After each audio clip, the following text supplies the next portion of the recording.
नमस्कार, मैं अजीत तिवारी स्वागत करता हूं अपने YouTube channel the Ajit Tiwari news और फेसबुक पेज अजीत तिवारी पे। राहुल गांधी ने वोट अधिकार यात्रा से चुनाव आयोग को खुली चुनौती दे दिया है और बोल दिया है कि जो आप लोग मुझसे एफिडेविट की मांग कर रहे हैं, ये बिहार की जनता और ये भारत की जनता कुछ ही दिनों बाद आपसे एफिडेविट की मांग करेगी और आपको देनी ही पड़ेगी। साथ साथ उन्होंने ये भी कहा है कि मैं आपको छोड़ने वाला नहीं हूं, आप कहीं भी छुप जाएंगे, आपको मैं छोड़ने वाला नहीं हूं। जिस तरह से आपने मुझसे एफिडेविट मांगा है, उसी तरह से मैं भी आपको एफिडेविट मांगा हूं। इस तरह से राहुल गांधी का साफ साफ कहना है कि जिस दिन सरकार में आए हैं उस दिन मैं आपको कोर्ट में घसीटूंगा। राहुल गांधी ने कहा कि जिस तरह से आप वोट चोरी करवा करके और संविधान को यहां पे तोड़ने की साजिश रच रहे हैं और संविधान पे ना चलने वाली फैसला आप लोगों ने लिया है, ये आप लोग बहुत ही गलत फैसला लिया। जब ये लोग वोट चोरी करते हैं तो ये इस आत्मा पर आक्रमण करते हैं, ये इस संविधान पर आक्रमण करते हैं। ये भारत माता पर आक्रमण कर रहे हैं और हम भारत माता पे ना नरेंद्र मोदी को ना इलेक्शन कमीशन को आक्रमण करने देंगे। इस संविधान को कोई नहीं मिटा सकता, इस संविधान को कोई नहीं छू सकता। और इलेक्शन कमिश्नर, आप अच्छी तरह समझ लो, अगर आपने अपना काम नहीं किया तो आप पर सख्त कार्रवाई होने जा रही है। राहुल गांधी बहुत ही आक्रोश में इस रैली को कर रहे हैं और इस रैली को सपोर्ट भी मिल रहा है बिहार में।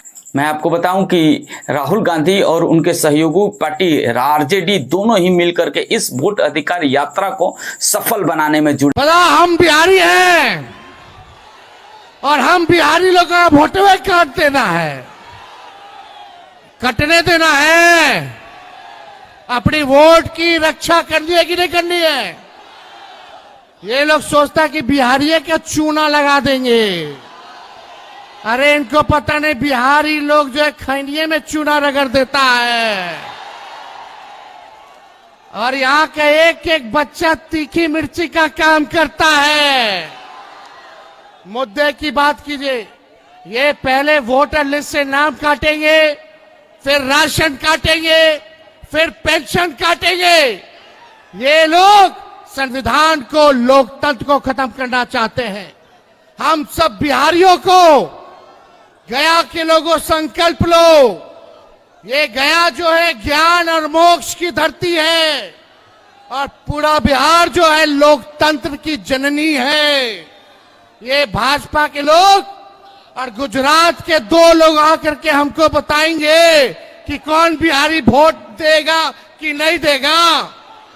जहां पे एक तरफ चुनाव आयोग राहुल गांधी के ऊपर में निशाना साधा हुआ है, तो वहीं पे दूसरी तरफ राहुल गांधी रुकने का नाम नहीं ले रहे हैं।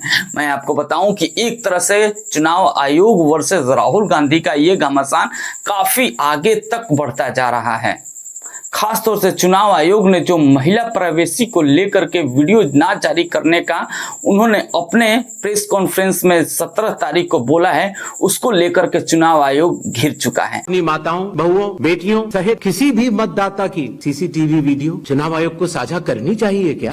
आपने कहा हमारी माँ बहनों की प्राइवेसी का हनन होगा। अच्छा, बूथ में लगी लाइन में औरतों की जो पिक्चर या वीडियो है, उससे प्राइवेसी का हनन कैसे होगा? ये वीडियो तो टीवी दिखाता है, अखबारों में छपती है ये तस्वीरें।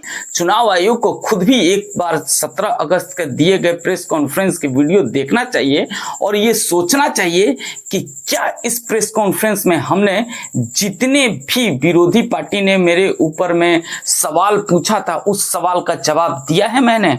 ये एक बार जरूर देखना चाहिए। साथ ही साथ क्या चुनाव आयोग और भारत के लोगों पे वो विश्वसनीयता बना के रखा हुआ है जो भारत के लोग इस चुनाव आयोग पे पिछले 100 सालों से विश्वसनीयता बना के रखे हैं?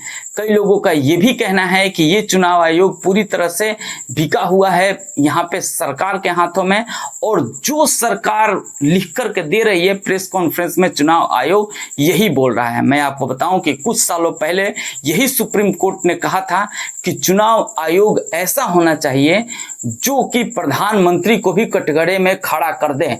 तो क्या इस चुनाव आयोग के पास में ऐसी हिम्मत है, ताकत है कि प्रधानमंत्री को खड़ा कर सकता है? मुझे तो नहीं लगता है। आपको क्या लगता है?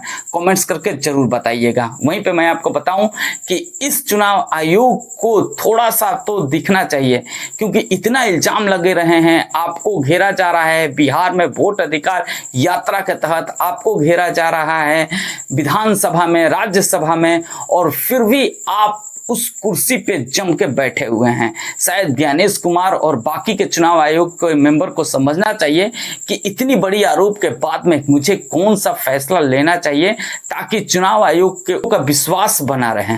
वो विश्वास जो अब धीरे धीरे चुनाव आयोग से लोगों का टूटता हुआ जा रहा है।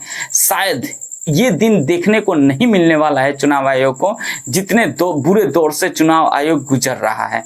मैं आपको बता दूं कि एक तरफ चुनाव आयोग है तो एक तरफ राहुल गांधी है, और ये लड़ाई राहुल गांधी वर्सेस चुनाव आयोग में कई तरह की बातें निकल के सामने भी आ रही है।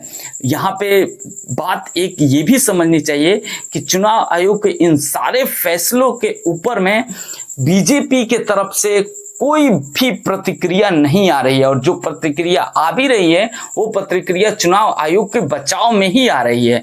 मैं आपको बताऊं कि सिंपली बिहार में जो SIR हुआ है उसमें कई सारी गड़बड़ियां नजर आई, और वो राहुल गांधी ने चुनाव आयोग के सामने रखा और उस पर सवाल भी पूछा, लेकिन चुनाव आयोग ने इस सवालों का जवाब देने से साफ साफ तौर से मना ही कर दिया, और एफिडेविट की मांग कर दी खुद राहुल गांधी से, और साफ साफ कह दिया कि यदि एफिडेविट नहीं देते हैं तो आपके सारे आरोप निराधार हैं। लेकिन क्या यही SIR के गड़बड़ी पे बीजेपी ने चुनाव आयोग से कोई भी सवाल पूछा है? नहीं पूछा है। तो ये तो साफ साफ अब समझ में आ रहा है कि आखिरकार ये खेल कहां से हुआ है। आपको क्या लग रहा है? चुनाव आयोग क्या सच में सरकार के साथ में मिलके और सरकार की मदद कर रहा है? कमेंट्स करके जरूर बताइएगा। और क्या चुनाव आयोग जो है वो इस प्रेस कॉन्फ्रेंस में यदि विपक्षी के सवाल का जवाब नहीं दे पाया तो उस वीडियो को दोबारा देखना चाहिए, और दोबारा देख करके एक और प्रेस कॉन्फ्रेंस यहां पे देना चाहिए चुनाव आयोग को, और विपक्ष के जितने भी सवाल है उन सवालों की जवाब की तैयारी करके आनी चाहिए। कमेंट्स करके जरूर बताइएगा। मिलेंगे हम आपसे अगले वीडियो में। जय हिंद।